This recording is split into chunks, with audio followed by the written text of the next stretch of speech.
Año 360 antes de nuestra era. La costa de Cirenaica, salvaje y desierta, era bañada por las olas indiferentes del mar Mediterráneo. El viento, que traía consigo el seco calor del desierto de Libia, agitaba el tosco manto de lana que cubría los hombros resecos del anciano. Tenía 84 años. Su cuerpo, que en otro tiempo fuera el estándar de la resistencia espartana, era ahora un pergamino reseco que se ceñía con fuerza a sus afilados huesos. Una de sus piernas era más corta que la otra, un defecto congénito que había llevado con orgullo durante toda su vida, demostrando que un león cojo sigue siendo un león. Ahora, ese león agonizaba. Su nombre era Agesilao, rey de Esparta, descendiente de Heracles. Durante 40 años, su nombre fue sinónimo de la propia Esparta, de su voluntad de hierro, de su orgullo indomable, de sus trágicos errores. Contemplaba el sol poniente, y en sus ojos descoloridos no se reflejaban las olas, sino imágenes del pasado. Se veía a sí mismo como un joven rey, liderando la falange hacia las profundidades de Asia, soñando con los laureles de un nuevo Agamenón y la conquista del imperio persa. Veía el humo de cientos de batallas, desde las polvorientas llanuras de Anatolia hasta las pantanosas tierras bajas de Beocia. Oía el grito de victoria de los espartanos en Coronea y el estertor de los enemigos caídos bajo su lanza. Pero también veía otra cosa, el rostro del mensajero que trajo la noticia de la catástrofe de Leuctra, el día en que el mito de la invencibilidad de Esparta fue pisoteado y lavado con la sangre de sus mejores guerreros. Veía la llama en los ojos del genio tebano Epaminondas, quien por primera vez en 400 años llevó un ejército enemigo al corazón mismo de Laconia, a las puertas de una Esparta indefensa y sin murallas. Veía el terror en los ojos de sus conciudadanos cuando los ilotas liberados, los esclavos seculares del Estado espartano, danzaban en los campos de sus antiguos amos, celebrando el nacimiento de su nueva patria, Mesenia. Él, Agesilao, rey de Esparta, moría aquí, en tierra extraña, como un mercenario. Había llevado un destacamento de veteranos espartanos a Egipto no por la gloria, sino por dinero, por el vil metal que tanto despreciaron sus antepasados, por 230 talentos de plata que su patria, en bancarrota y desangrada, necesitaba para contratar a nuevos mercenarios para nuevas guerras sin esperanza. Había cumplido con su deber. Ayudó a un faraón egipcio a derrocar a otro. Recibió su paga. Pero en el camino de regreso, una tormenta los obligó a atracar en esta costa inhóspita. Y aquí, la vida lo abandonó. Sus amigos y guardaespaldas se mantenían a distancia, sin atreverse a perturbar sus últimos momentos. Vieron cómo recogía con mano debilitada la arena de la orilla. Cerró el puño y los dorados granos de arena comenzaron a escurrirse inexorablemente entre sus dedos. 1, 2, 3. Contemplaba aquel chorro que se escapaba, y una amarga sonrisa asomó a sus labios agrietados. En esa simple imagen estaba toda su vida, todo el destino de su Esparta. Había recibido en sus manos la hegemonía sobre toda Grecia, un poder absoluto forjado en el fuego de la guerra del Peloponeso, y había dejado que se le escapara entre los dedos. Intentó retenerla por la fuerza, con astucia, con crueldad, con su valor personal, pero la arena del tiempo y de la historia era imparable. Fue el último gran rey de Esparta. Después de él vendrían otros, pero ya serían reyes de una sombra, gobernantes de un recuerdo de la antigua grandeza. Fue bajo su reinado, el de Agesilao, cuando la estrella espartana ascendió a su sangriento cenit y se desplomó en un abismo del que nunca más podría salir. Fue a la vez el mayor héroe y el mayor sepulturero de su patria. Y ahora, en el umbral de la muerte, a 1000 kilómetros del valle del Eurotas, quizás por primera vez comprendió plenamente la magnitud de su tragedia personal, que era inseparable de la tragedia de su pueblo. La arena en su mano se agotó. El sol tocó el horizonte. El león cerró los ojos. La historia se preparaba para dictar su veredicto más complejo y ambiguo.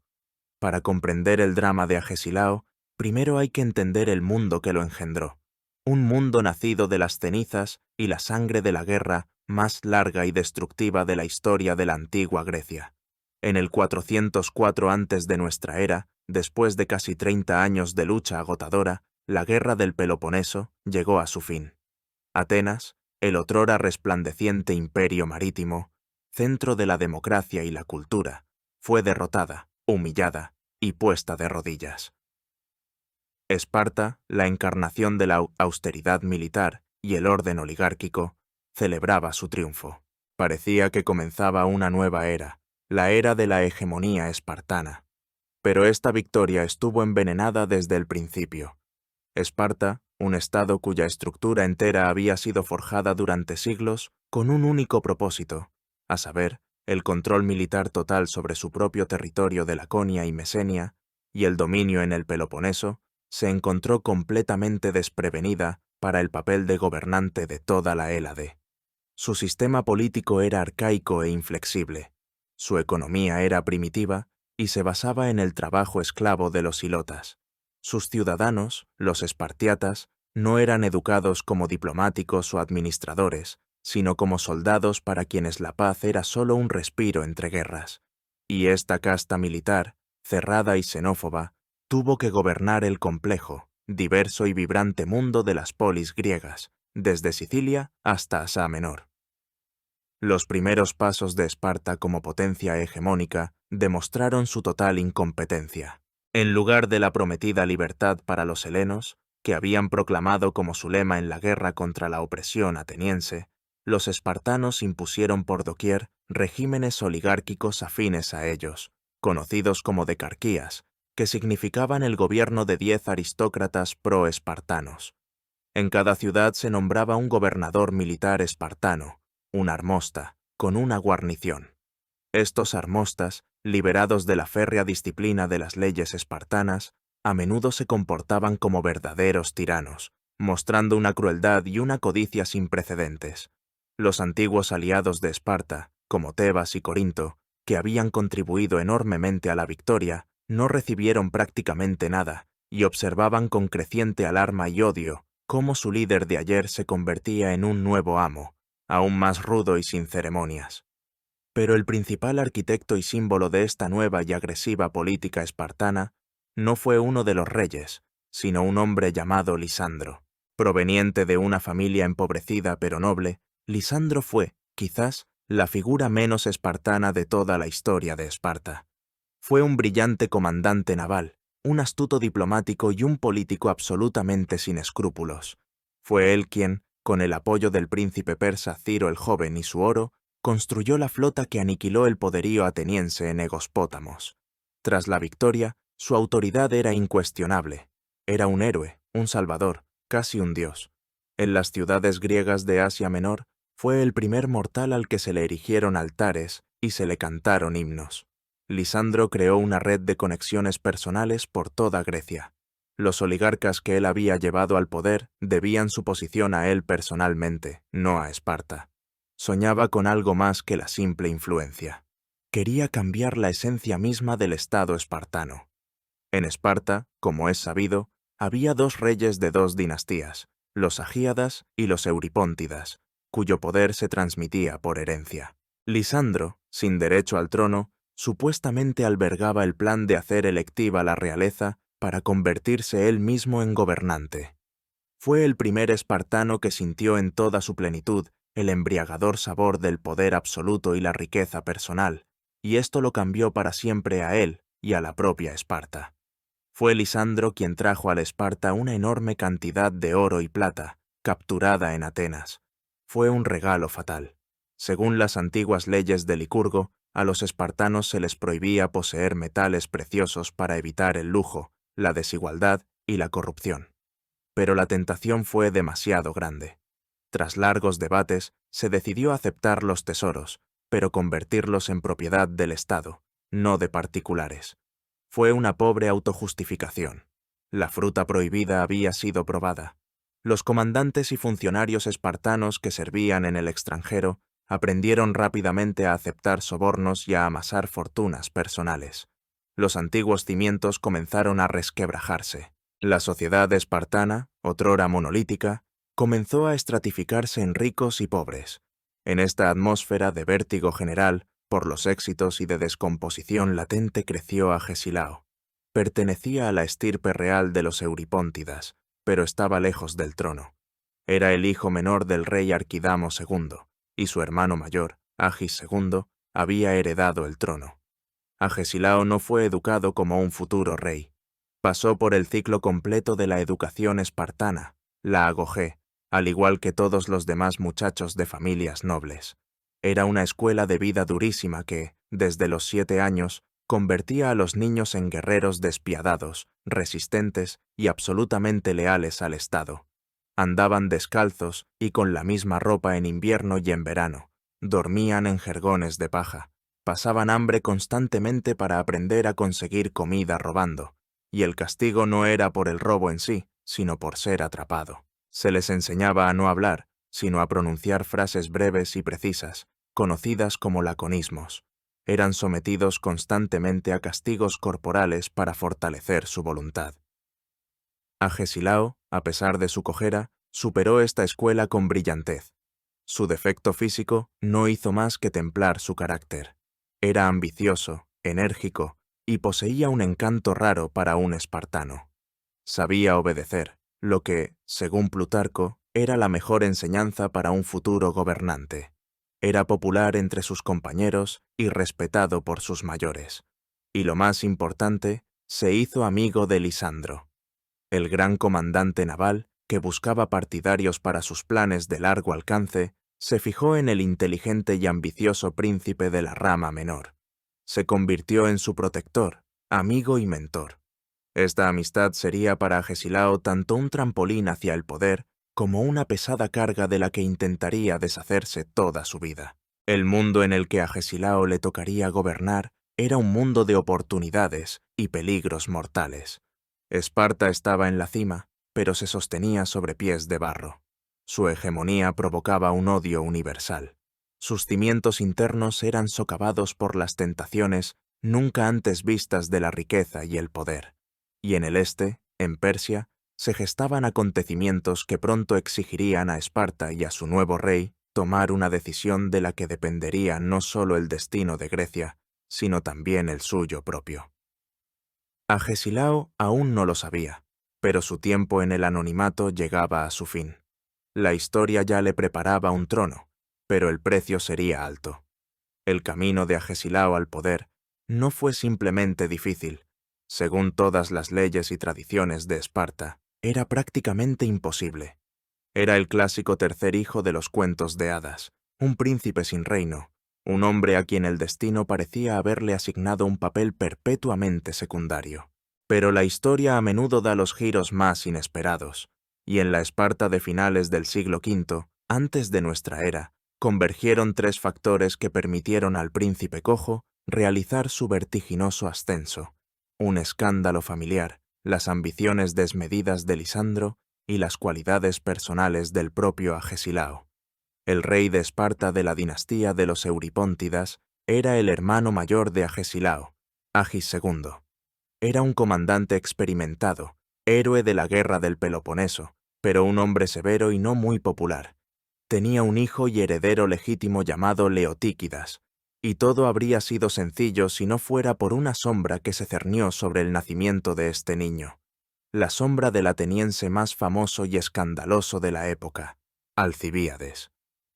Muchos años antes de los hechos que nos ocupan, durante la guerra del Peloponeso, Alcibíades, exiliado de Atenas, encontró refugio en Esparta. Siendo un hombre de un encanto increíble y una inmoralidad igualmente increíble, se rumorea que sedujo a la esposa del rey Agis, la reina Timea. Además, el propio Alcibíades no solo no ocultó esta relación, sino que se jactó de ella, diciendo que quería que sus descendientes gobernaran Esparta. Como resultado, cuando Timea dio a luz a un hijo, Leotíquidas, toda Esparta susurraba que su verdadero padre era el ateniense. El propio rey Agis estaba convencido de ello. Públicamente, no reconoció al niño como su hijo, y Leotíquidas creció en una atmósfera de desprecio y sospecha. Sin embargo, en su lecho de muerte, Agis, cediendo a las súplicas y juramentos de su esposa, en presencia de testigos, finalmente reconoció a Leotíquidas como su hijo y heredero. Parecía que la cuestión estaba resuelta, pero para la aristocracia espartana, para los éforos, los más altos magistrados, y la Jerusía, el consejo de ancianos, Leotíquidas seguía siendo una figura dudosa. Colocar en el trono espartano a un hombre por cuyas venas posiblemente corría sangre enemiga ateniense era impensable para muchos. Fue en este momento cuando Lisandro entró en escena. Vio en esta crisis dinástica su oportunidad. Leotíquidas le era ajeno, pero Agesilao era su amigo, su protegido, el hombre que él mismo había cultivado y a través del cual esperaba gobernar Esparta. Lisandro desplegó una actividad febril, argumentando que Leotíquidas era ilegítimo y que, por lo tanto, el único heredero legítimo de la casa de los Euripóntidas era Agesilao. El propio Agesilao, al principio, parecía no aspirar al trono, mostrando modestia espartana y respeto por la memoria de su hermano. Pero era solo una farsa. No era menos ambicioso que su protector. Comenzó una encarnizada lucha política. Los partidarios de Leotíquidas apelaban a la última voluntad del rey Agis. Los partidarios de Agesilao apelaban al sentido común y a la pureza de la sangre espartana. La palabra decisiva en esta disputa debía venir de un oráculo. Uno de los oponentes de Agesilao, un adivino llamado Diopites, encontró en antiguas profecías un dicho que parecía poner fin a sus ambiciones. Decía que Esparta, aunque orgullosa, debía temer que surgiera en ella un reino cojo, pues entonces la acosarían durante mucho tiempo calamidades nunca vistas y olas de una guerra destructiva. Era un golpe directo a Agesilao, cuya cojera era conocida por todos. Por un momento, pareció que el partido de Leotíquidas había ganado. Toda Esparta contuvo la respiración, esperando cómo reaccionaría Lisandro a este funesto presagio. Y él encontró una respuesta genial. Dirigiéndose a la asamblea popular, declaró que los dioses no se preocupan de si la pierna de un rey está sana. Proclamó que un reino cojo no era un defecto físico, era un reino obtenido de forma ilegítima. Los dioses nos advierten contra el gobierno de un bastardo, un hombre que no pertenece a la estirpe de Heracles. Eso es lo que traerá calamidades a Esparta. Esta jugada demagógica pero brillante lo cambió todo. Lisandro convirtió el principal defecto de su candidato en su ventaja. Ahora era el reinado de Leotíquidas el que parecía cojo y peligroso para el Estado. La mayoría de los espartiatas se inclinó del lado de Agesilao. Su reputación personal de espartano impecable, que había completado la agogé, modesto en su vida, valiente en la batalla y afable en el trato, jugó un papel decisivo. Fue elegido rey. En el 399 antes de nuestra era, a la edad de 40 años aproximadamente, Agesilao II ascendió a uno de los dos tronos espartanos. Inmediatamente despojó a Leotíquidas y a su madre de todos los honores y bienes reales. Sin embargo, a diferencia de muchos gobernantes de la época, no los mató ni los exilió, mostrando una cierta magnanimidad. Los primeros pasos del nuevo rey demostraron que no tenía intención de ser una marioneta en manos de su poderoso protector. Lisandro, que creía que ahora sería el gobernante de facto de Esparta, se encontró con una resistencia inesperada. Agesilao, al heredar el poder real, también heredó la tradicional desconfianza espartana hacia cualquiera que se elevara por encima del colectivo. Comenzó a socavar sistemática y metódicamente la influencia de Lisandro. Si alguien se dirigía a él con una petición a través de Lisandro, Agesilao se la negaba ostentosamente. A quienes Lisandro apoyaba en los tribunales, él los acusaba. Quería mostrar a toda Esparta quién era ahora el verdadero amo. Lisandro, herido en su orgullo, finalmente no pudo más y, enfurecido, le espetó al rey que había aprendido bien a humillar a sus amigos. El rey respondió fríamente que humillaba a quienes querían ser más poderosos que él. Sin embargo, para no crear un conflicto abierto, Agesilao envió a Lisandro con un encargo honorable pero insignificante al Helesponto, lejos de Esparta. La batalla por el trono había sido ganada. Ahora comenzaba la batalla por el poder real. Agesilao demostró que no solo sabía cómo alcanzar sus objetivos, sino que también era capaz de ser duro e ingrato cuando se trataba de las prerrogativas del poder real. Pero ni Agesilao, ni Lisandro, ni sus oponentes sabían aún que mientras tejían intrigas y se repartían el poder, bajo la propia Esparta, en sus oscuros y malolientes sótanos, se gestaba una amenaza en comparación con la cual sus disputas sobre un reino cojo eran un juego de niños. Una amenaza que podría no solo cambiar de rey, sino destruir todo el estado espartano desde dentro. Apenas se había consolidado en el trono y se había librado de la molesta tutela de Lisandro, Agesilao se enfrentó a una prueba que podría haber sido la primera y la última para él. Fue una crisis que no vino de fuera, ni de una Atenas o una Persia hostiles, sino del corazón mismo de la sociedad espartana. Reveló, como el bisturí de un cirujano, la profunda y purulenta herida que los espartanos habían intentado ocultar durante siglos bajo una máscara de unidad monolítica y orden inquebrantable. Se trata de la conspiración de Cinadón. Para comprender la esencia de esta conspiración, es necesario sumergirse en la pesadillesca estructura social del Estado espartano. En la cima de esta pirámide se encontraban los espartiatas, o los llamados iguales, los homoioi. Eran una minúscula casta de guerreros profesionales, ciudadanos de pleno derecho, a quienes pertenecía toda la tierra. Eran solo unos pocos miles, pero ostentaban todo el poder. Un escalón más abajo se encontraban los periecos, que significa los que viven alrededor. Eran los habitantes personalmente libres de las ciudades circundantes, dedicados a la artesanía y el comercio. Servían en el ejército espartano, pero no tenían derechos civiles, y en la base, constituyendo la abrumadora mayoría de la población, se encontraban los hilotas. Eran los descendientes de los mesenios y laconios sometidos, esclavos del Estado, adscritos a la tierra. Cultivaban las parcelas de los espartiatas, entregándoles la mitad de la cosecha. Los hilotas no tenían ningún derecho, su vida no valía nada. Los espartanos vivían en un miedo constante y pánico a una revuelta de los hilotas. Todo su sistema militar, toda su educación estaban dirigidos a mantener a esta enorme masa de población esclavizada en sumisión. Anualmente, los éforos, al asumir el cargo, declaraban formalmente la guerra a los hilotas para que su asesinato no se considerara un crimen. La policía secreta, la Cripteia, organizaba regularmente un terror, asesinando a los hilotas más fuertes e insumisos. Pero había otro grupo especial de personas, que era quizás el más explosivo. Eran los llamados hipomeiones, que significa los inferiores, o los degradados. A este grupo pertenecían los espartiatas que se habían empobrecido y no podían aportar su parte a las comidas comunes, las sisitias, lo que les privaba automáticamente de sus derechos civiles.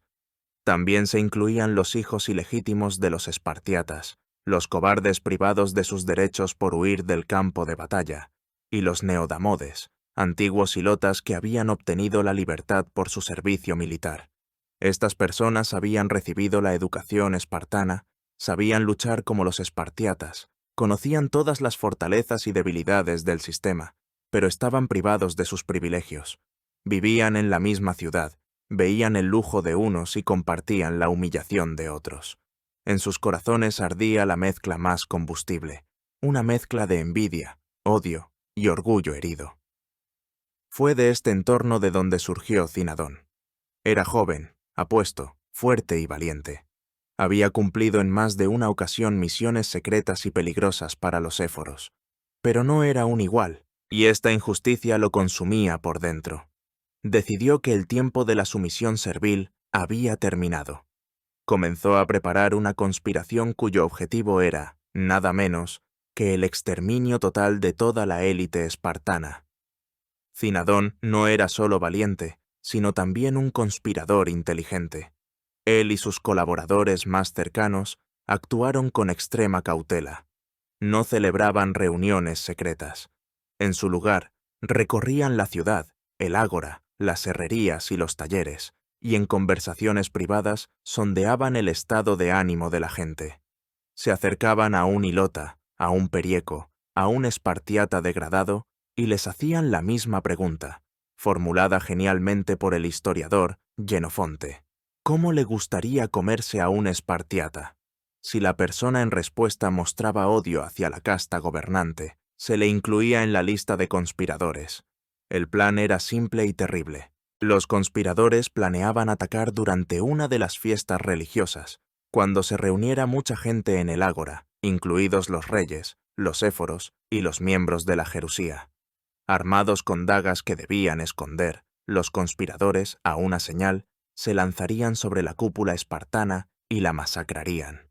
Simultáneamente, sus cómplices debían liberar a los hilotas y armarlos con las armas capturadas en los arsenales. Cinadón estaba seguro del éxito. Decía a sus compañeros que en la plaza se reunirían todos sus enemigos: el rey, los éforos, los gerontes y los demás espartiatas, y que no serían más de 40. Al mismo tiempo, subrayaba que ellos, los que odiaban al poder, eran miles. Le mostró a su interlocutor la multitud en el mercado y le dijo que ese hombre era su aliado, y aquel también. Todos los que están aquí, excepto los espartiatas, son nuestros aliados. Podemos contar a nuestros enemigos, pero no a nuestros aliados.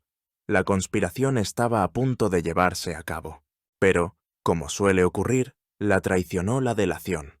Uno de los hombres al tanto del plan tuvo miedo e informó de todo a los éforos.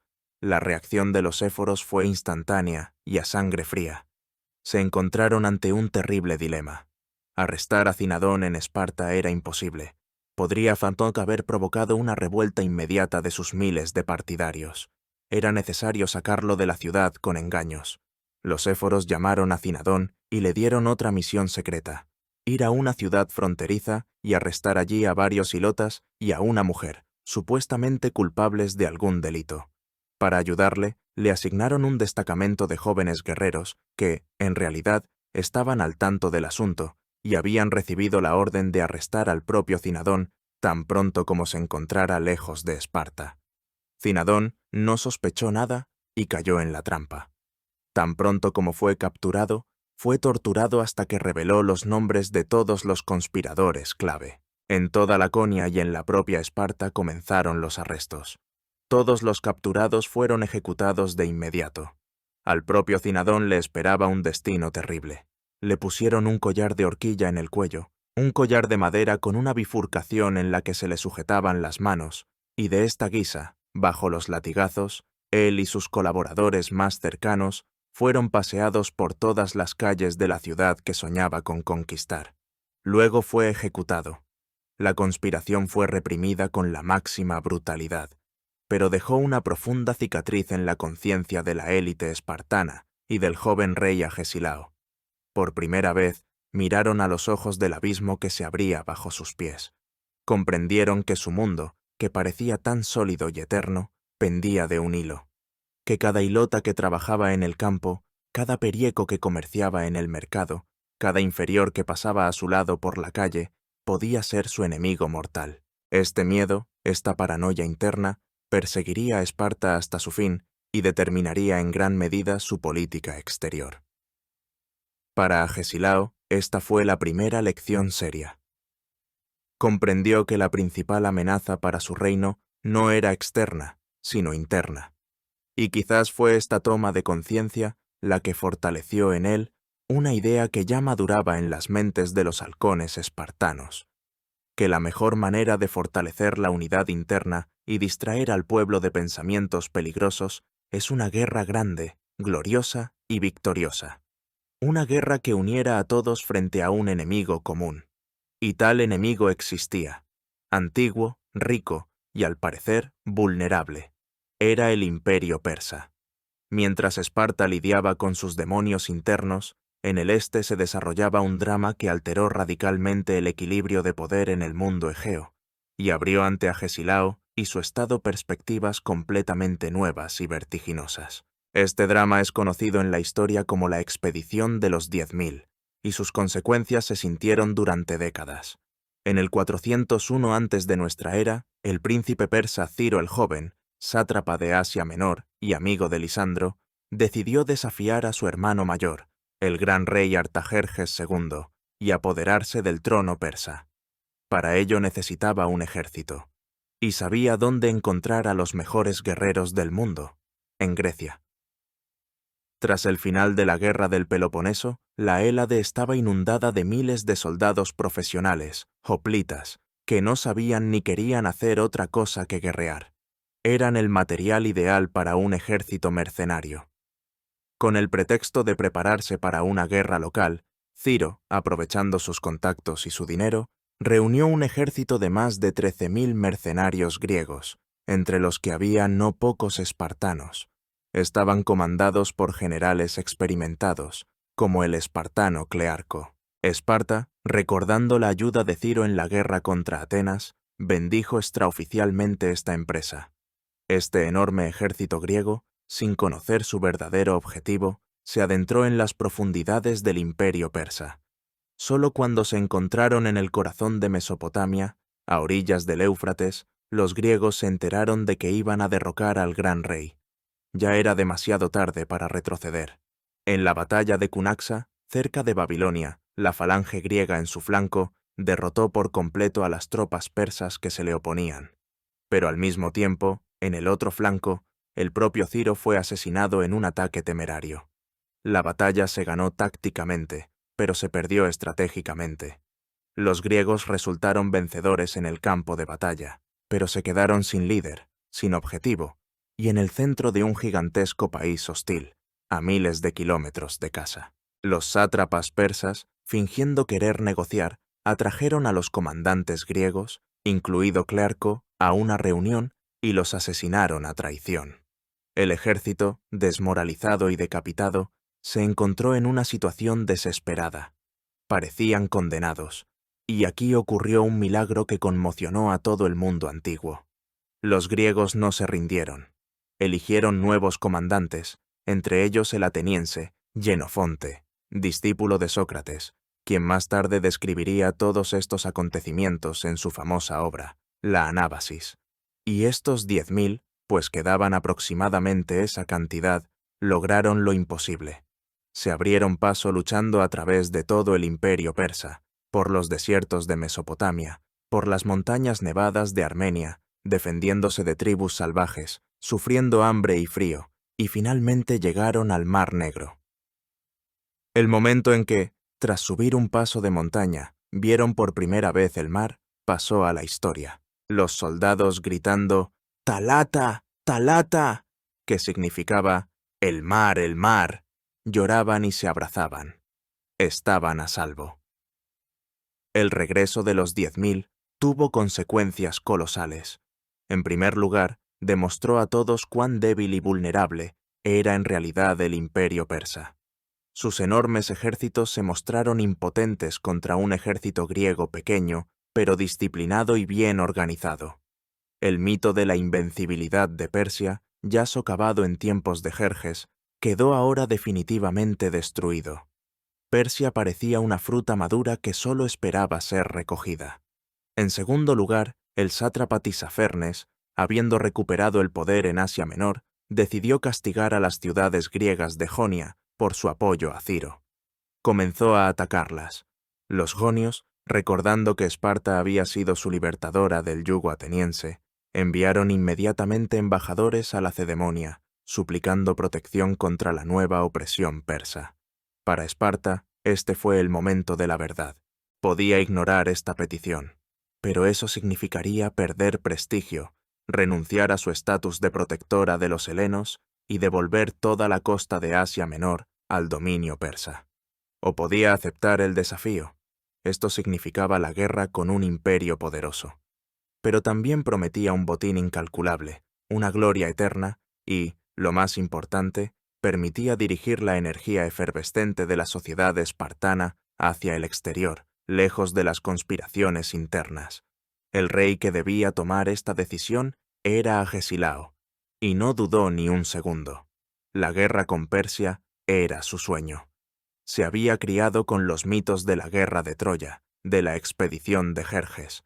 Se veía a sí mismo como un nuevo Agamenón que conduciría a las fuerzas unidas de Grecia contra los bárbaros de Oriente. Era su oportunidad de pasar a la historia, de superar a todos sus predecesores. Apoyó con entusiasmo la idea de una campaña en Asia. En la primavera del 396, antes de nuestra era, Agesilao estaba listo para zarpar.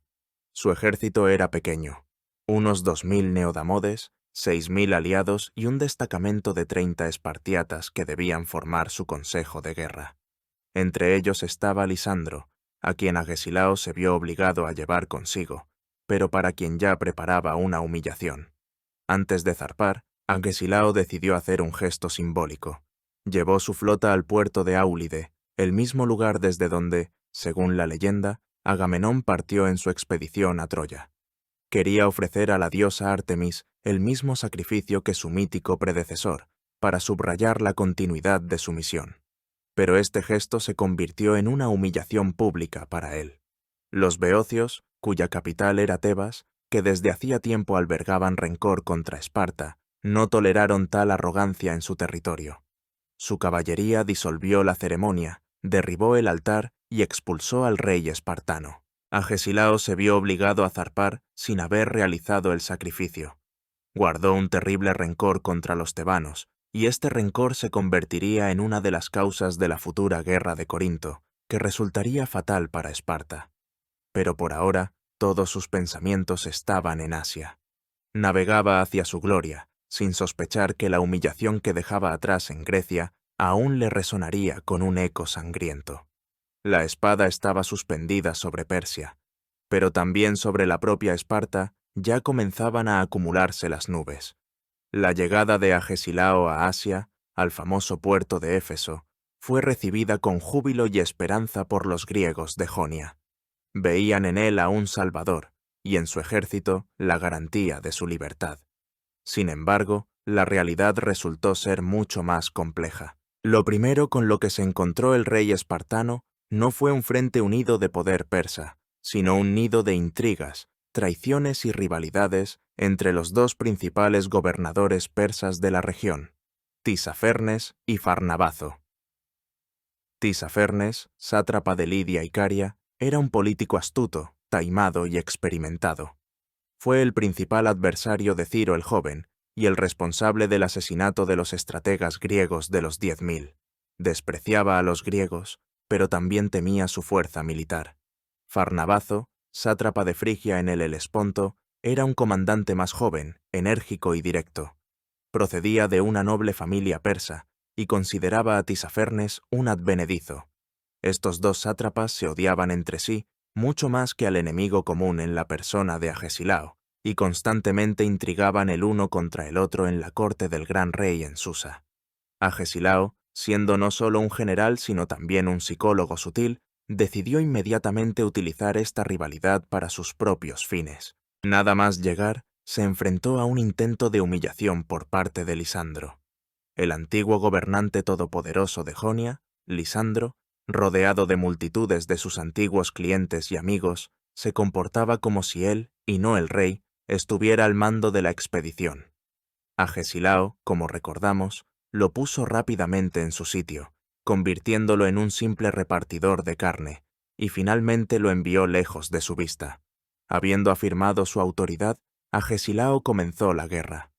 Tisafernes, cuyos dominios eran los más cercanos, propuso inmediatamente a Agesilao una tregua, prometiendo conseguir del gran rey el reconocimiento de la independencia de las ciudades jónicas.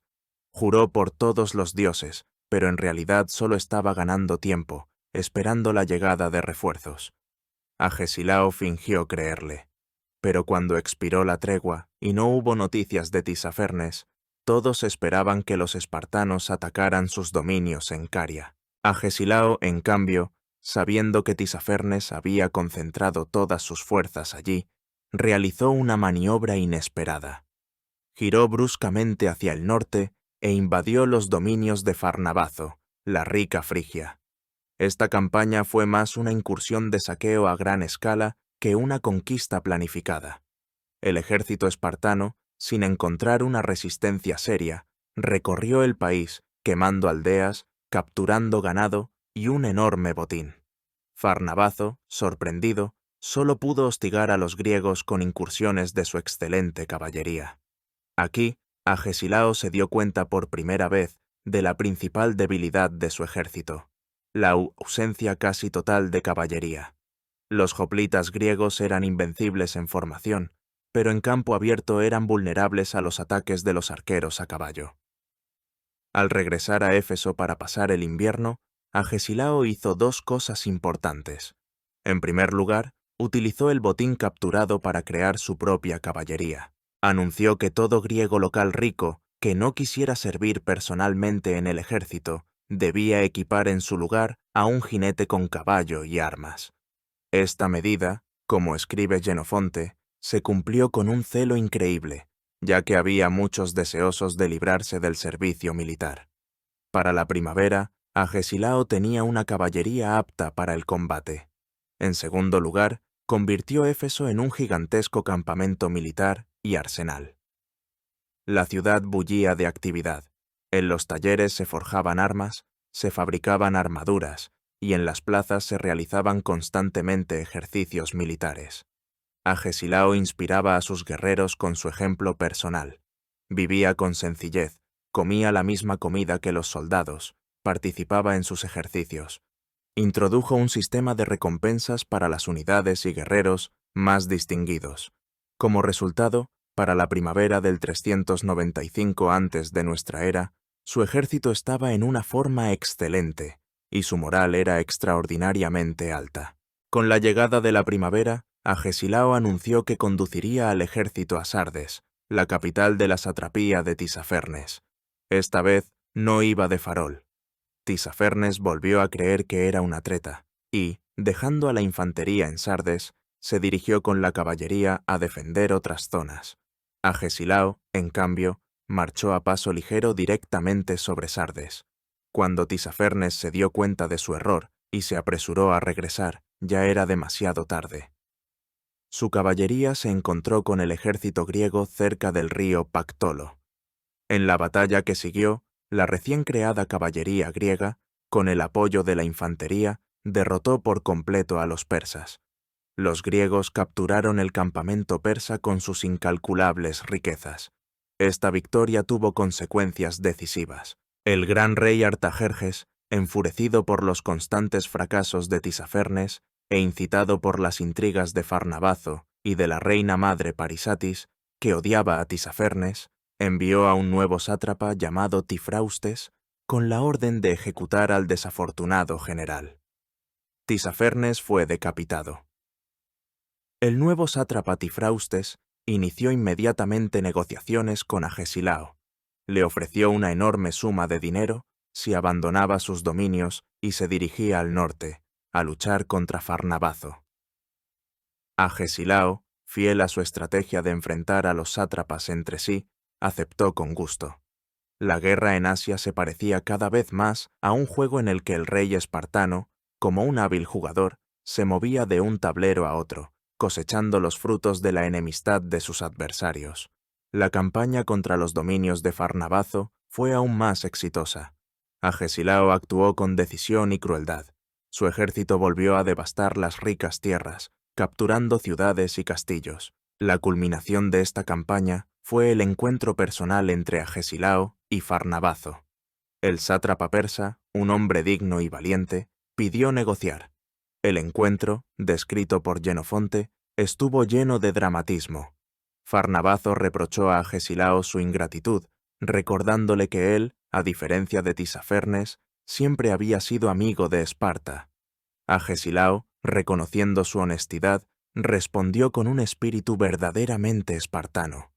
Dijo que mientras fueron amigos del rey, también trataron a Farnabazo como a un amigo. Ahora que estaban en guerra con el rey, consideraban enemigos a todos sus súbditos, pero si Farnabazo quería convertirse en amigo y aliado de los griegos, y no en un esclavo del rey, entonces ellos defenderían su libertad. Farnabazo, conmovido pero fiel a su deber, se negó. Pero este encuentro impresionó mucho a Agesilao. Vio ante sí no a un bárbaro afeminado, sino a un adversario digno.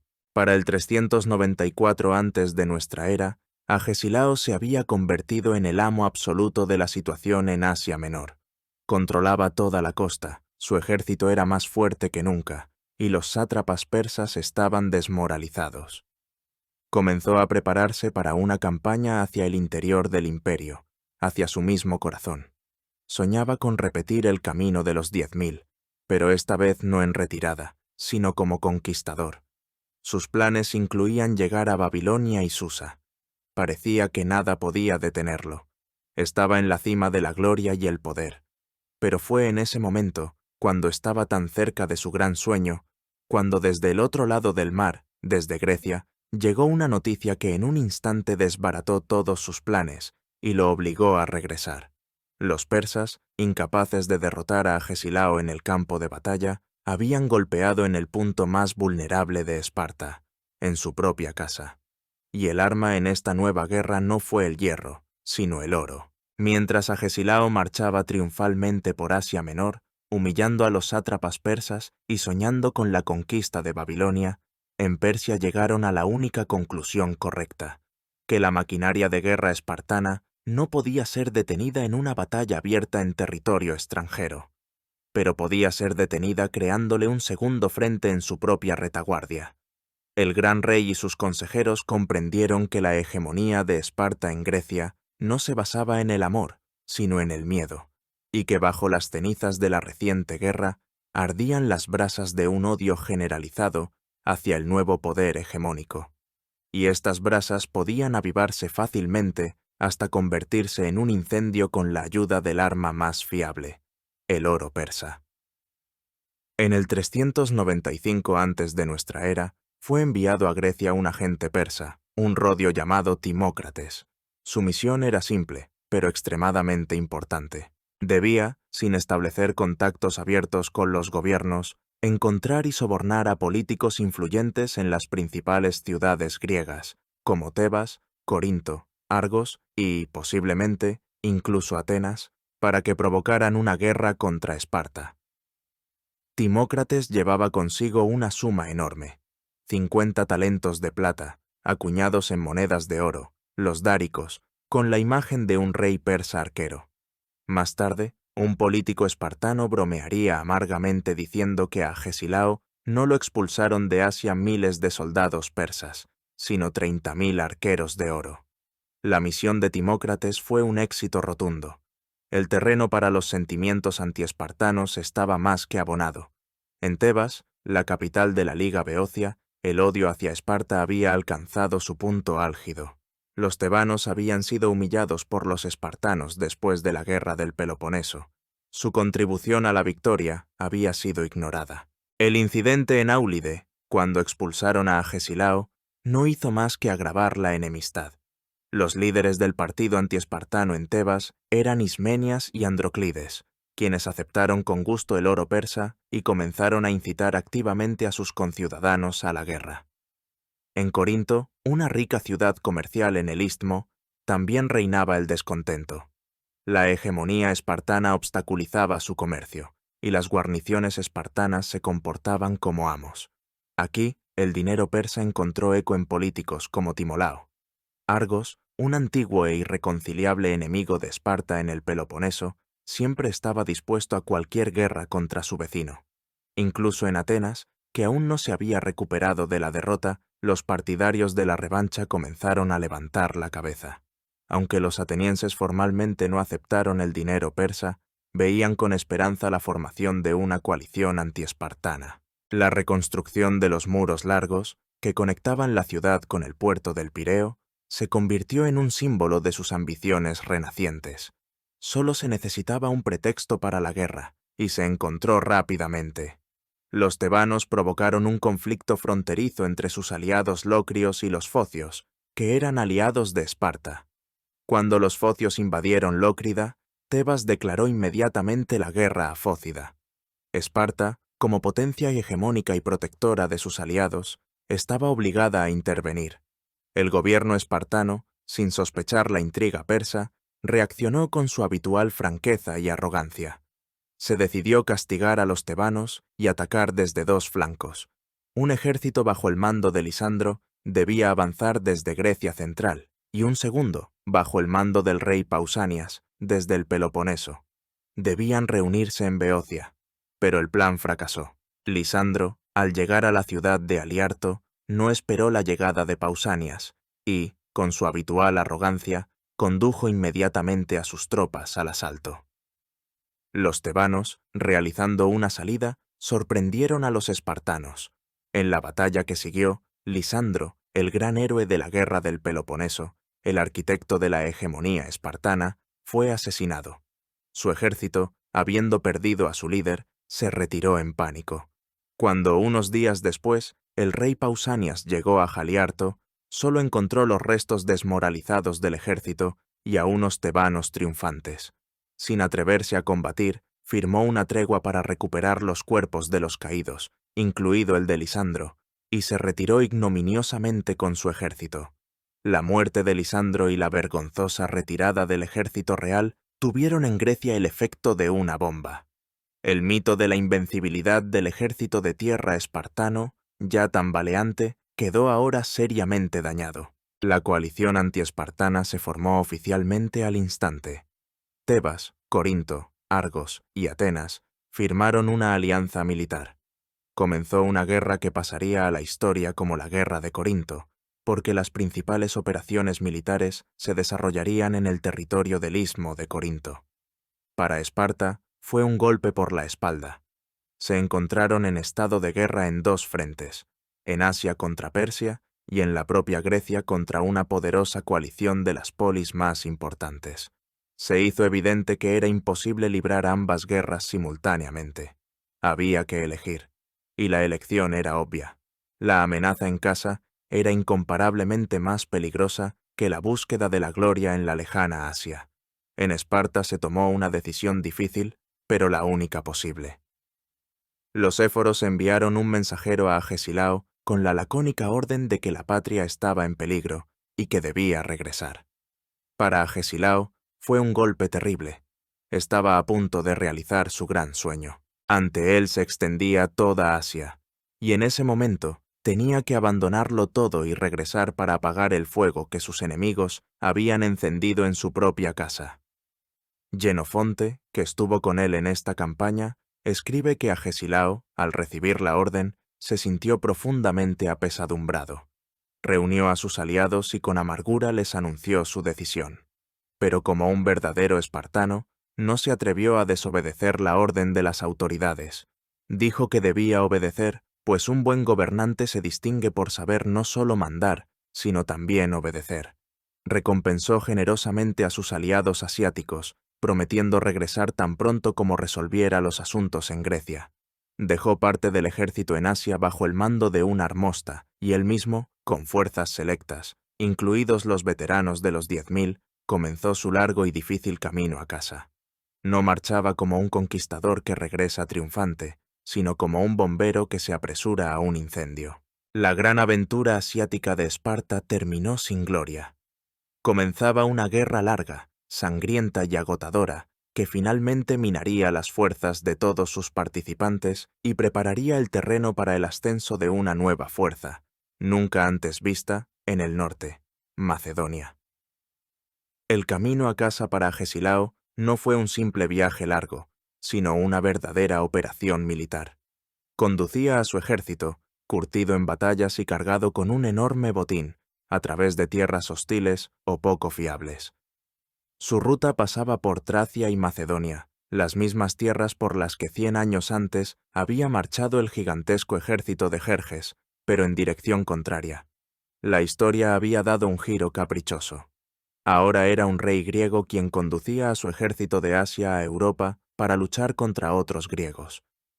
Tras cruzar el Helesponto, Agesilao avanzó por el norte de Grecia. Exigía a las tribus locales paso libre, pero no todas accedían. Tuvo que abrirse paso luchando a través de tierras que consideraba bárbaras, y actuó con la máxima crueldad, castigando cualquier resistencia. En Tesalia, famosa por su caballería, su retaguardia era constantemente atacada. Y aquí Agesilao demostró su maestría táctica. Dirigió personalmente a su caballería, y, en un encarnizado combate, derrotó a los tesalios, demostrando que su ejército era capaz de defenderse. Mientras tanto, en Grecia, cerca de la ciudad de Nemea, tuvo lugar la primera gran batalla de la guerra de Corinto. El ejército espartano se enfrentó a las fuerzas combinadas de los aliados. Los espartanos obtuvieron la victoria, pero no fue completa, y les costó grandes pérdidas. Quedó claro que esta guerra sería larga y dura. Cuando Agesilao llegó a Beocia, la patria de sus peores enemigos, los tebanos, recibió una noticia que asestó otro golpe al poderío de Esparta. La flota persa, construida en los astilleros fenicios y tripulada por marineros griegos bajo el mando del talentoso estratega ateniense Conón, en una batalla naval cerca de la ciudad de Cnido, derrotó por completo a la flota espartana. Esparta, que solo 10 años antes era la dueña de los mares, perdió en un día toda su flota y su poderío naval. Todos los frutos de las victorias de Lisandro fueron destruidos. Persia volvió a ser la dueña del mar Egeo. Al enterarse de esta derrota, Agesilao, para no permitir que la moral de su ejército decayera, recurrió al engaño. Anunció a sus soldados que los espartanos habían obtenido una gran victoria naval, e incluso realizó un sacrificio de acción de gracias. Pero en el fondo de su corazón comprendía que la situación se estaba volviendo crítica. Cerca de la ciudad de Coronea, en la misma tierra donde una vez los tebanos lo habían ofendido en Áulide, Agesilao se encontró con el ejército de sus enemigos. Eran principalmente tebanos y argivos. Comenzó una de las batallas más encarnizadas y sangrientas de la historia de las guerras entre griegos. Agesilao comandaba el flanco derecho de su ejército, que tradicionalmente se consideraba el de ataque. Frente a él se encontraban los argivos. En el flanco izquierdo, sus aliados, los orcomenios, se enfrentaban a los tebanos. La batalla comenzó con un feroz choque de falanges. El flanco derecho de Agesilao arrolló y puso en fuga a los argivos, persiguiéndolos y masacrándolos. Pero en el flanco izquierdo ocurrió lo contrario. La poderosa y profunda falange de los tebanos, los mejores hoplitas de Grecia después de los espartanos, rompió la formación de los orcomenios y también los puso en fuga. Se produjo una situación paradójica. Ambos ejércitos habían vencido en sus flancos derechos y habían sido derrotados en los izquierdos. Agesilao, al cesar la persecución, vio que los tebanos, tras derrotar a su flanco izquierdo, no se habían puesto a saquear el campamento, sino que en formación cerrada se dirigían hacia atrás para reunirse con sus aliados en retirada. Y aquí Agesilao, en lugar de actuar con inteligencia táctica y atacar a los tebanos por el flanco o la retaguardia, tomó una decisión dictada no por la razón, sino por la furia y el deseo de venganza. Decidió atacarlos de frente, escudo contra escudo. Fue una locura. Desplegó su falange y la condujo contra la tebana. Lo que sucedió a continuación, Jenofonte, testigo presencial de la batalla, lo describe como un espectáculo más terrible que ninguno que hubieran visto en su tiempo. Las dos mejores infanterías de Grecia se enfrentaron en un ataque frontal suicida. No fue una batalla, fue una carnicería monstruosa. Los soldados, arrojando sus lanzas rotas, lucharon con espadas, dagas, puños, dientes. No hubo ni maniobra ni táctica, solo un muro continuo de cuerpos, escudos, sangre y hierro. Agesilao, que luchaba en primera línea, fue herido varias veces.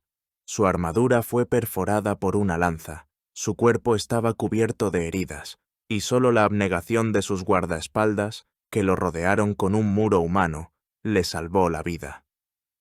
Finalmente, los espartanos, gracias a su disciplina insuperable, lograron romper la formación tebana.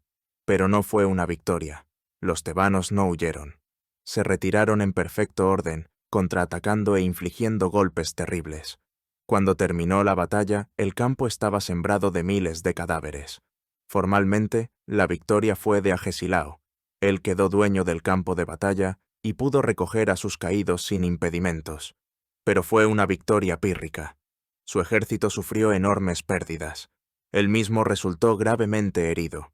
Y lo más importante, los tebanos no fueron derrotados. Se retiraron invictos, demostrando que eran capaces de luchar de igual a igual con el mejor ejército espartano, liderado por su afamado rey. Agesilao, herido, fue llevado al campamento. Cuando le informaron de que unos 80 guerreros enemigos se habían refugiado en un templo cercano, a pesar del dolor, ordenó que no los tocaran y que los dejaran ir a donde quisieran, mostrando respeto por la santidad del lugar. La batalla de Coronea fue para Agesilao un momento de lucidez. Había regresado a Grecia, había obtenido una victoria, pero ¿a qué precio? Comprendió que no sería un paseo, que sus enemigos eran fuertes, decididos y numerosos. La guerra se prolongaba, convirtiéndose en una interminable sucesión de asedios, escaramuzas, incursiones y traiciones. La gloria que había ganado en Asia comenzaba a desvanecerse entre el humo y la sangre de la carnicería intestina griega. La gran campaña contra Persia se había convertido en una humillante guerra de todos contra todos en la propia Grecia. Y no se veía el final de esta guerra. La guerra de Corinto se prolongó durante varios años, agotando las fuerzas de todos sus participantes. No tenía un frente claro y se convirtió en una serie de asedios, operaciones navales e incursiones devastadoras. Esparta, a pesar de las victorias de Agesilao en Coronea y Nemea, no podía lograr una ventaja decisiva. Sus enemigos, apoyados por el oro persa y la flota ateniense bajo el mando de Conón, se defendían con éxito. Los atenienses, aprovechando su dominio del mar, reconstruyeron sus muros largos y comenzaron a revivir su poderío naval. Para Esparta, la situación se volvía cada vez más sombría. La guerra se libraba con éxito variable. El talentoso general ateniense Ifícrates, al mando de un destacamento de infantería ligera, los peltastas, infligió a los espartanos una derrota inaudita, aniquilando a toda una mora o regimiento de hoplitas espartanos. Este suceso conmocionó a Grecia no menos que la muerte de Lisandro. Quedó claro que la clásica falange de hoplitas era vulnerable a nuevas y más flexibles tácticas. Agesilao, recuperado de sus heridas, continuó al mando de los ejércitos espartanos. Realizó exitosas campañas en el territorio de Corinto y Argos, demostrando su arte militar, pero estas victorias no cambiaron la situación estratégica. La guerra había llegado a un punto muerto, y en esta situación, Esparta, que había iniciado la guerra con Persia bajo el lema de la liberación de los griegos de Asia, se decidió a dar un paso que muchos contemporáneos y descendientes consideraron la mayor de las traiciones y una vergüenza. Incapaz de derrotar a sus enemigos griegos por la fuerza de las armas, decidió vencerlos con la ayuda de su enemigo persa. Los espartanos enviaron a negociar con el sátrapa persa Tiribazo a un diplomático llamado Antálcidas. Era un político hábil y sin escrúpulos, todo lo contrario de un guerrero espartano. Su tarea era firmar la paz con Persia bajo cualquier condición, siempre y cuando esa paz se dirigiera contra los atenienses y sus aliados. Y Antálcidas le propuso al gran rey un trato que no podía rechazar. A cambio del apoyo persa contra Atenas, Tebas y Corinto, Esparta estaba dispuesta a reconocer el dominio de Persia sobre todas las ciudades griegas de Asia Menor y Chipre. Es decir, Esparta estaba dispuesta a entregar a los persas exactamente aquello por lo que Agesilao había luchado durante varios años. Era una capitulación total e incondicional en la guerra de Asia, cínicamente vendida por la oportunidad de imponer su orden en la propia Grecia. Artajerjes, el gran rey, estaba encantado. En esencia, le regalaban lo que no había podido conseguir por la fuerza. Aceptó de inmediato. Persia pasó de ser enemiga de Esparta a ser su aliada y garante de un nuevo orden de paz. Los atenienses y tebanos, al enterarse de estas negociaciones, se enfurecieron, pero no pudieron hacer nada. Su fuente de financiación, el oro persa, se había agotado. La flota persa, que hasta entonces los había ayudado, ahora podía volverse contra ellos. No podían luchar contra Esparta y Persia al mismo tiempo. En el 387 antes de nuestra era, en Sardes, se anunciaron las condiciones de una paz que pasaría a la historia como la paz de Antálcidas o la paz del rey. Fue dictada en nombre del rey persa y tenía un carácter de ultimátum. El texto, leído por el sátrapa Tiribazo, decía que el rey Artajerjes considera justo que las ciudades de Asia le pertenezcan, así como las islas de Clazómene y Chipre. Las demás ciudades helénicas, grandes y pequeñas, deben ser autónomas, a excepción de Lemnos, Imbros y Esciros, que, como en la antigüedad, deben pertenecer a los atenienses.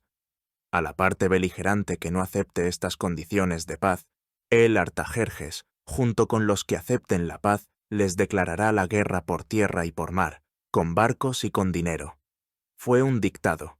El rey persa actuaba como árbitro supremo, decidiendo el destino de Grecia. Esparta, la otrora orgullosa defensora de la libertad helénica frente a los bárbaros persas, se había convertido ahora en la ejecutora de la voluntad de ese mismo bárbaro, en su policía. Para toda Grecia fue un shock. Especialmente humillante fue la situación de los griegos de Asia, que fueron simplemente vendidos como esclavos a sus antiguos libertadores.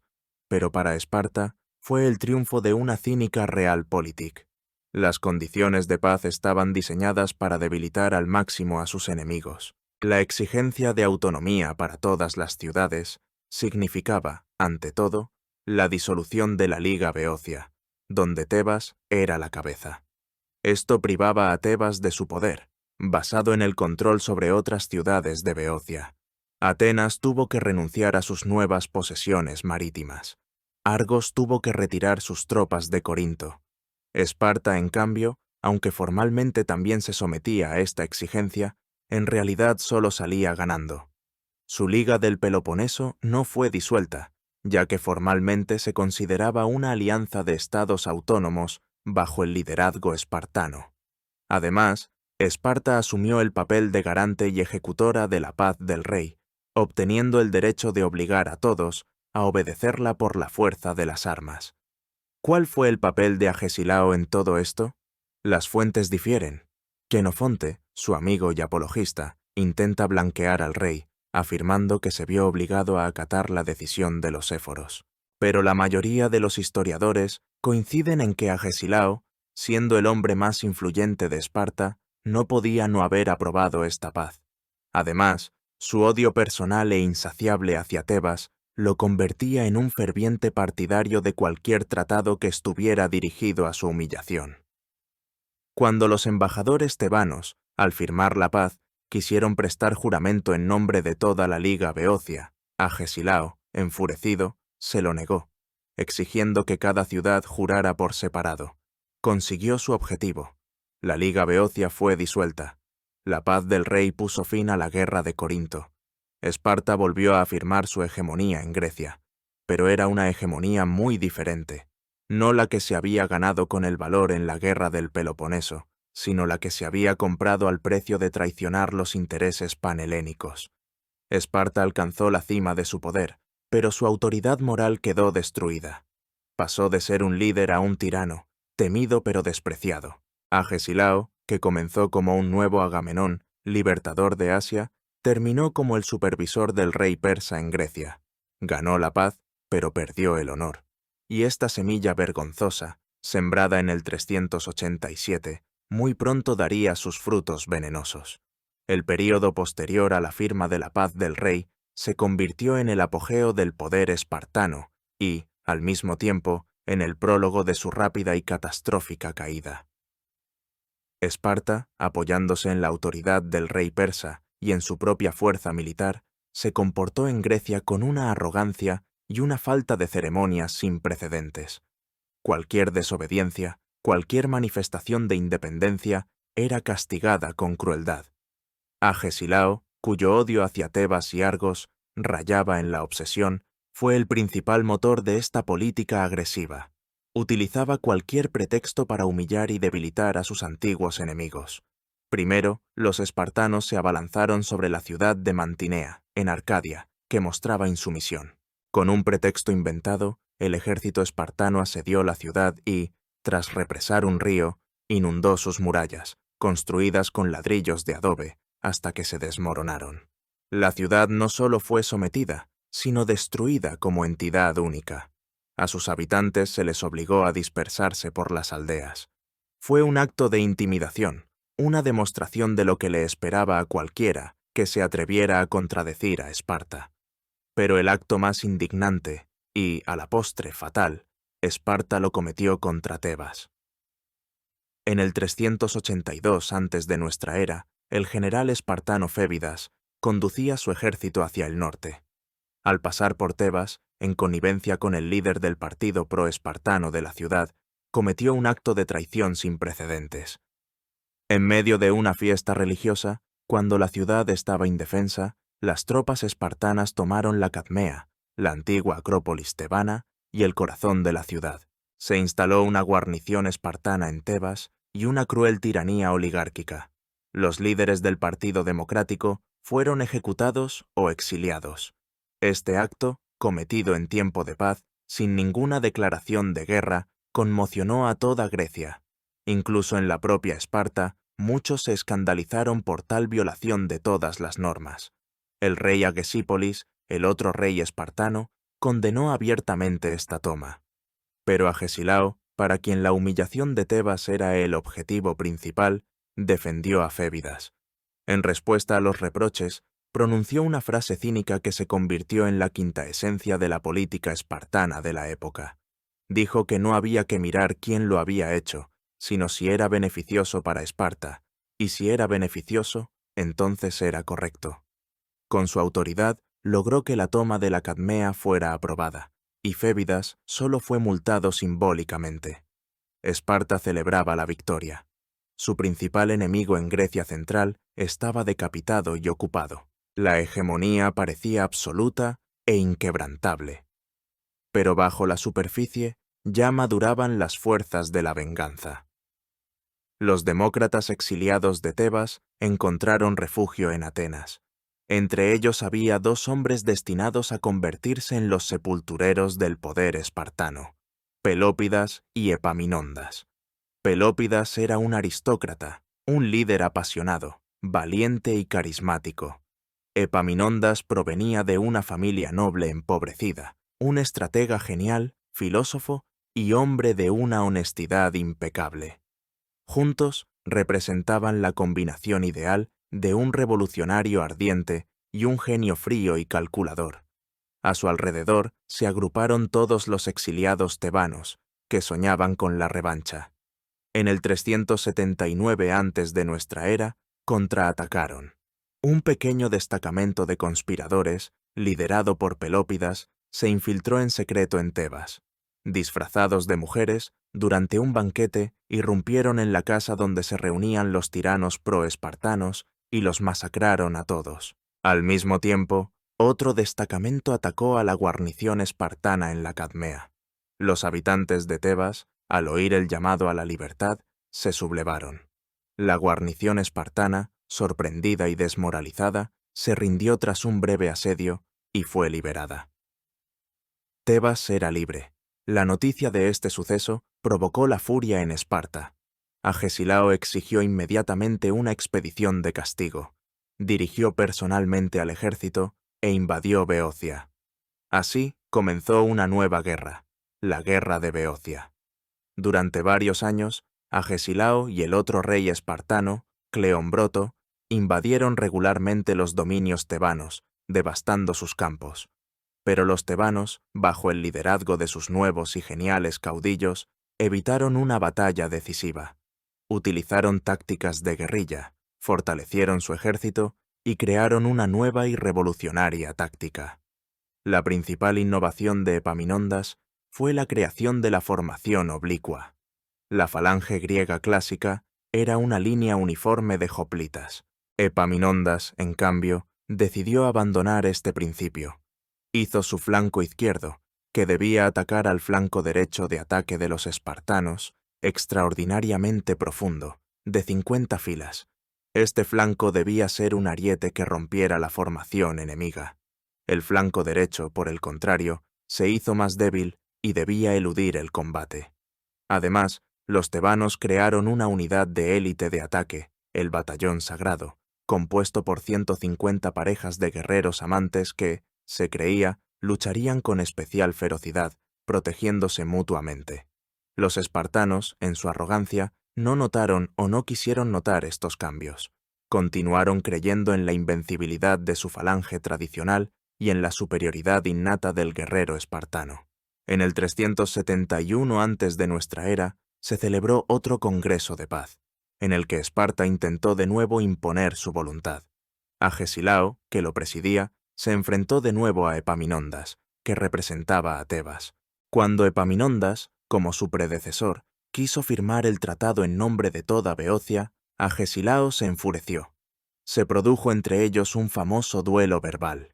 Agesilao preguntó con arrogancia si darían autonomía a las ciudades de Beocia. Epaminondas respondió tranquilamente con otra pregunta. ¿Darían los espartanos autonomía a las ciudades de Laconia? Esta respuesta fue una audacia inaudita. Ponía en duda el derecho de Esparta a gobernar incluso en su propio territorio. Agesilao, enfurecido, tachó el nombre de Tebas del Tratado de Paz. Esto equivalía a una declaración de guerra total. Los espartanos decidieron que había llegado el momento de acabar definitivamente con la amenaza tebana. El ejército bajo el mando del rey Cleómbroto, que se encontraba en Fócida, recibió la orden de marchar inmediatamente sobre Tebas. El propio Agesilao, alegando enfermedad, se quedó en Esparta. Quizás presentía algo malo, o quizás simplemente no quería compartir la gloria de una victoria inminente, como le parecía.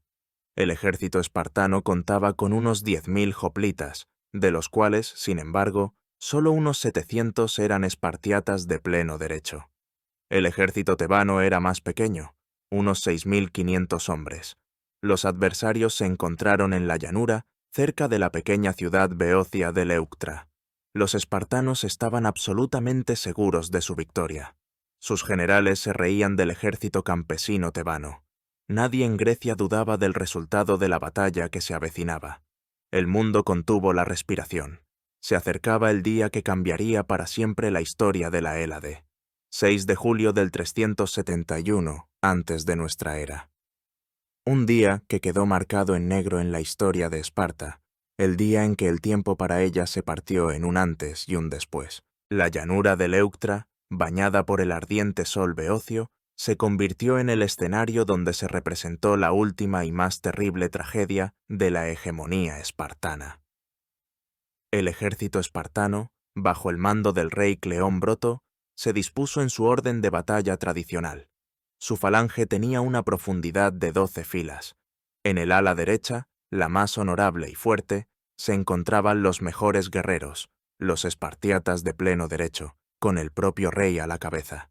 Se preparaban para lo de siempre, arrollar el flanco izquierdo del enemigo y luego, girando, aniquilar al resto de su ejército. Su confianza era absoluta. Frente a ellos, Epaminondas dispuso a su ejército de una manera completamente diferente. Su flanco derecho, más débil, lo retiró deliberadamente, dándole la orden de eludir el combate, y concentró todo su puño de ataque a la izquierda, justo frente a la élite espartana. Aquí colocó a su infantería tebana, dispuesta en una columna de una profundidad sin precedentes, 50 filas. Al frente de este ariete, como una punta perforante, se situaba el batallón sagrado, bajo el mando de Pelópidas. El plan era audaz y simple: no dispersar las fuerzas por todo el frente, sino asestar un único golpe aplastante en el punto más fuerte del ejército enemigo, en su cabeza. La batalla comenzó con un choque de caballería, en el que los tebanos, que tenían mejor caballería, se impusieron y hicieron retroceder a los jinetes espartanos directamente sobre su propia falange, causando cierta confusión en sus filas. Y en ese preciso momento, Epaminondas dio la orden de ataque general. Su ala izquierda, esa monstruosa columna de 50 filas, avanzó, mientras que el ala derecha comenzó a retroceder lentamente.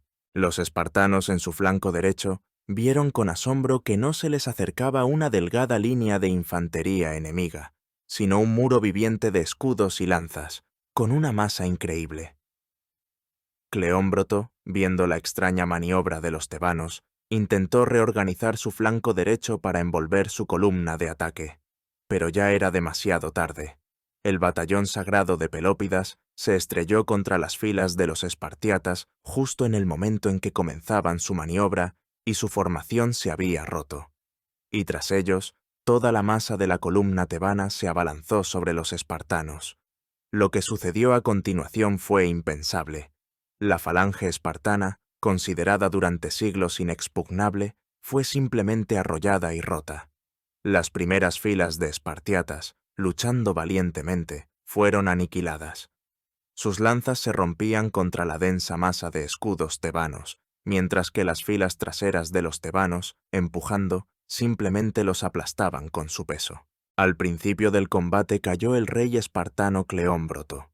Se libró una lucha encarnizada por su cuerpo, pero el ariete tebano ya no podía ser detenido. El flanco derecho de los espartanos, su orgullo y su gloria, fue derrotado. Habiendo perdido a su rey y a sus mejores guerreros, los espartiatas vacilaron y huyeron. Su huida provocó el pánico en el centro y en el flanco izquierdo, donde se encontraban los aliados, quienes, al ver la muerte de los invencibles espartanos, ni siquiera entraron en un combate serio y también se dieron a la fuga. La batalla, que debía ser el triunfo de Esparta, se convirtió en una carnicería. Cuando el polvo se asentó, los resultados fueron aterradores. El ejército espartano perdió alrededor de 1000 hombres. Pero lo terrible no era la cifra en sí, sino la composición cualitativa de las pérdidas. De los 700 espartiatas que había en la formación, murieron 400. Murió el rey, murieron todos los altos mandos. Murió la flor y nata del acervo genético espartano, que ya de por sí estaba en declive. En una hora, en el campo de Leuctra, Esparta perdió más ciudadanos de pleno derecho que en los 10 años de la guerra de Decelia, el período más duro de la guerra del Peloponeso. La noticia de la catástrofe llegó a Esparta en medio de las gimnopedias, una de las principales fiestas religiosas.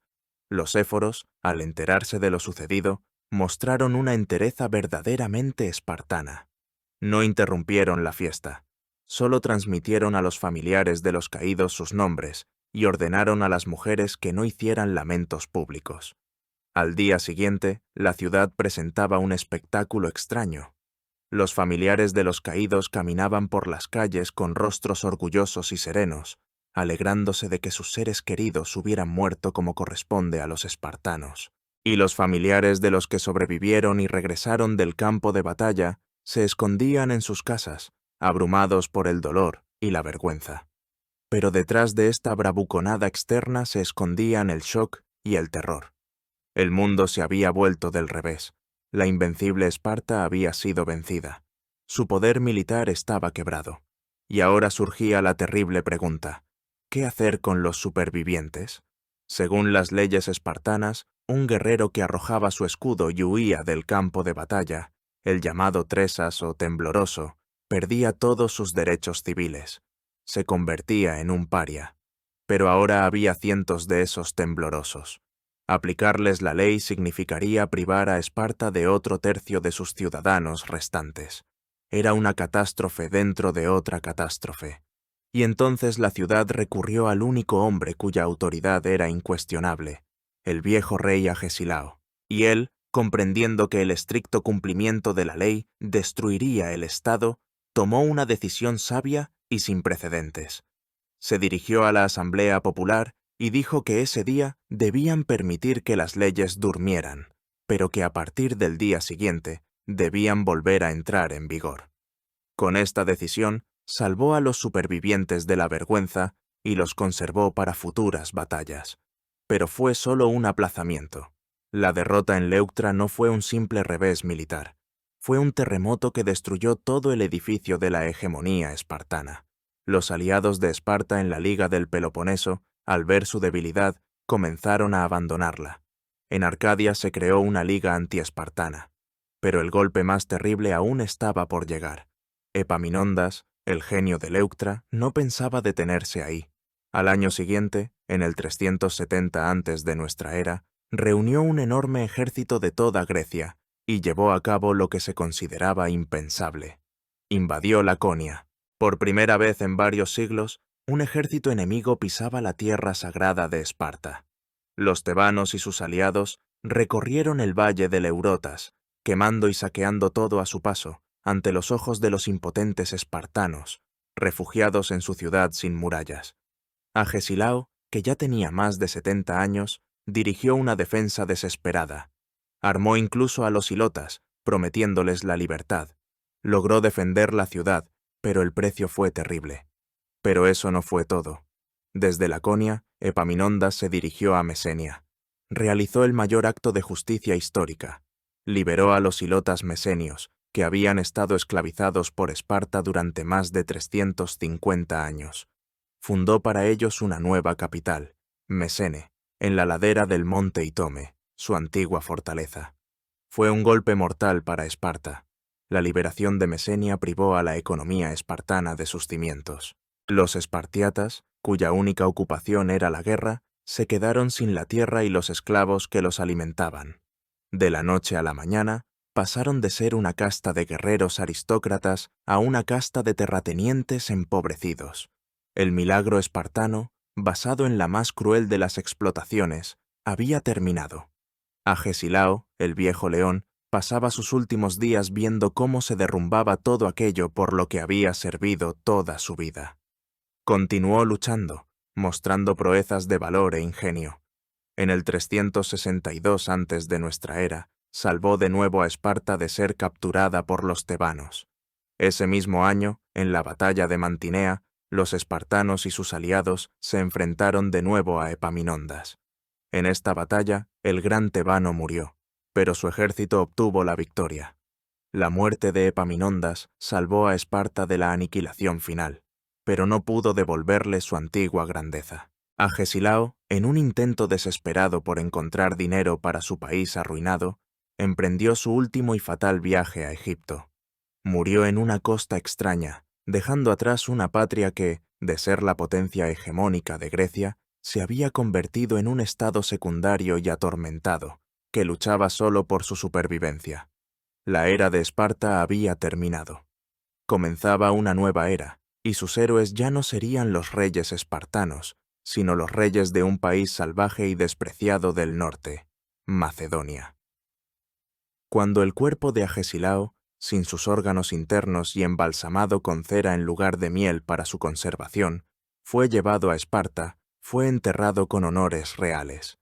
Pero ya no eran los funerales de un simple rey, sino de toda una época. Con él se fue al pasado el último destello de la grandeza espartana, el último representante auténtico de esa generación de hierro forjada en el crisol de la Agogé y templada en el fuego de innumerables guerras. Su vida, que duró más de 8 décadas, coincidió casi por completo con el período de mayor auge y más estrepitosa caída de su patria.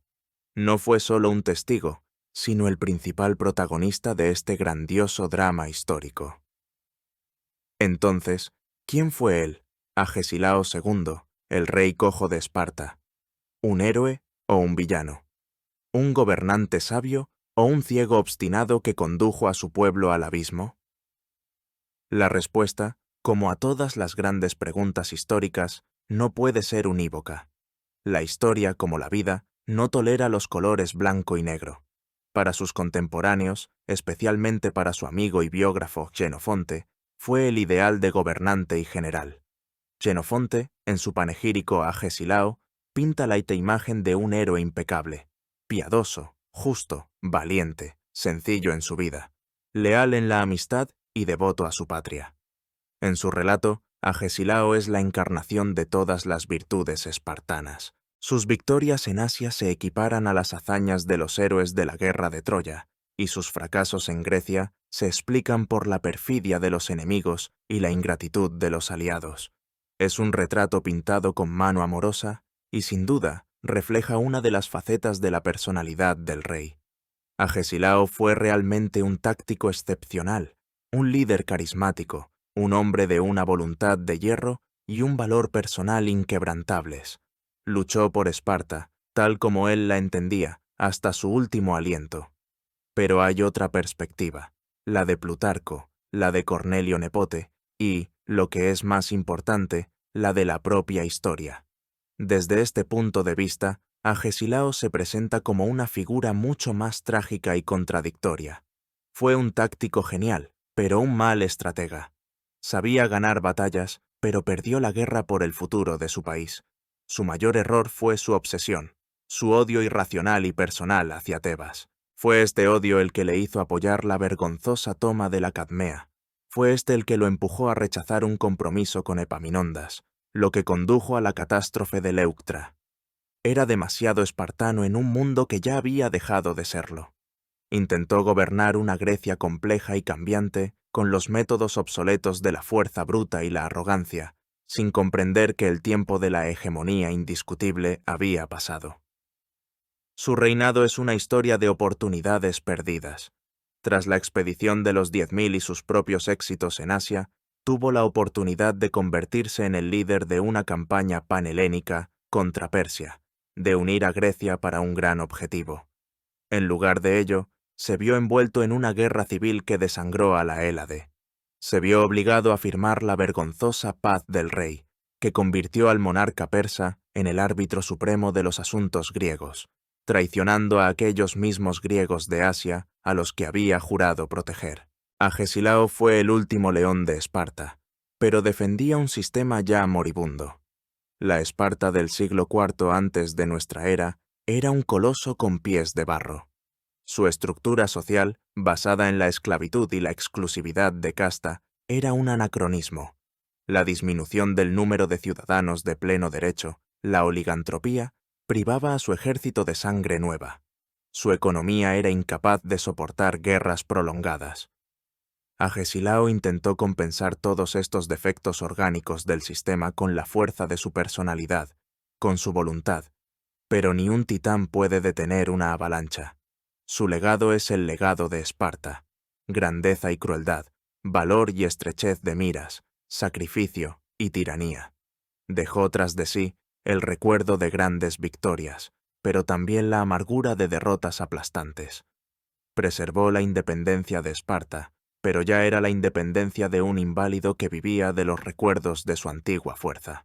Mostró al mundo de lo que era capaz el espíritu espartano, pero también demostró su fatal incapacidad para adaptarse a un mundo nuevo. Quizás el veredicto más preciso sobre él lo dictó él mismo, muriendo en una desierta costa africana. El hombre que gobernó la potencia más poderosa de Grecia terminó sus días como un mercenario, vendiendo lo último que le quedaba, la gloria militar de su patria, para pagar su agonía. En su destino, como en un espejo, se refleja toda la tragedia de Esparta: un ascenso orgulloso, una hegemonía sangrienta y una caída larga y dolorosa en la nada. Fue demasiado grande para su época en decadencia y demasiado leal a ella para sobrevivirla y encontrar un nuevo camino.